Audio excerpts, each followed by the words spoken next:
Hey everybody, what's going on? Eric here, and this is a video on surge protectors are all not created equal.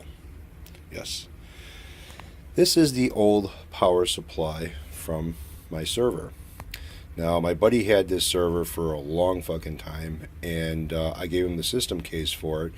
So when he ended up building his server, we built this one up to be for my new server because my old server took a crap. Yeah, I know, kind of confusing, is it? Maybe? No, I think you guys got it. But this power supply is ancient, okay? It's pretty old, and he warned me that it was probably going to be taking a crap on me, sometime soon. Now, this is so old that it doesn't have the power cables that will have the SATA hard drive plugs on them. Now this was plugged for the DVD-ROM drive and the hard drive, and you can see it's just a standard plug on the other end. It's a Y adapter.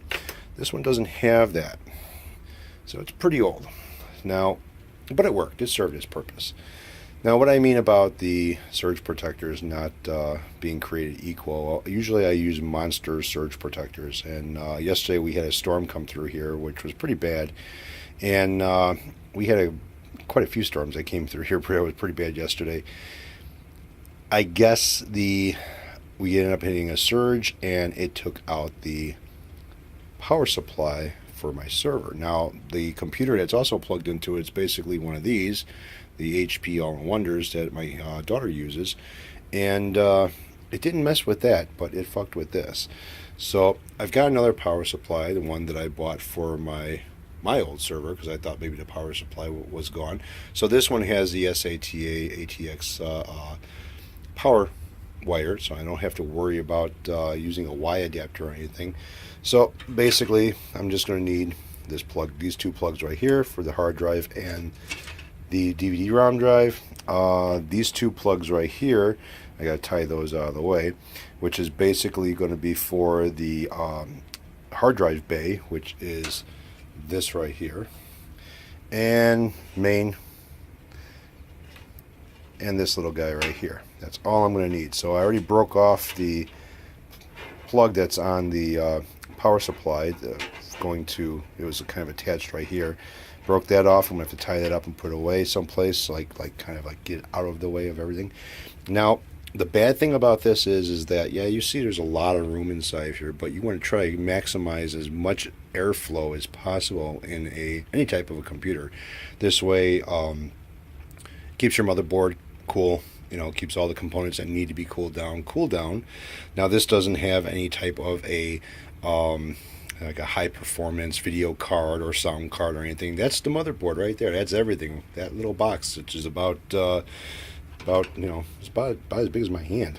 It's very small, so it doesn't take much to run an in-home server, that's for sure. But again, the power supply took a crap, so this is basically what I got to do is replace it. Pretty simple to do. Make sure you remember where everything gets plugged into. It's not that hard, but you want to make sure you plug everything back in correctly. Now, this one here had a Y adapter on the fan. I don't need that anymore, so I ended up plugging that direct. And let's see how this thing goes. Now, it's going to take me a few minutes because I'm going to need both hands to do this, so I'm not going to hold the camera because I have to make sure all the wires are bundled up, make sure, like I said, there's maximum airflow inside this system case. I don't end up unplugging any of these wires here. This is all for the hard drive bay, and there's a riser card for it as well. So I'm going to go right now, and I'll be back when this is done. Alright, so that's about it.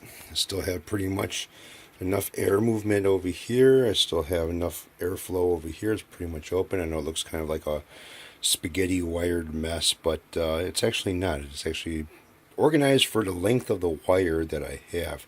You don't want to tie up too many wires. You don't want to tie up too many wires to have a loop because that'll kind of make like a resistor and you don't want to do that. So everything's plugged in, everything's ready to go. Now to see if the fucker works again. Alright, we got power again. Yeah, kids, dinosaurs. So let's make sure that subsonic and everything is going to start working. So right now, Subsonic is in the red over here in the bottom corner. As soon as it figures out there's an internet connection and everything else, it should go green. Open up the Universal Server. So that runs in the background.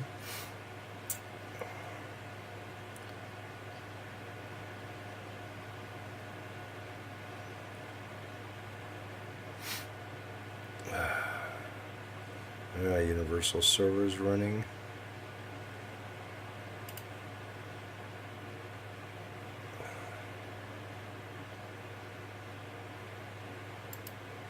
Get Mad Sonic to wait a minute to turn green. So the server is up and running again.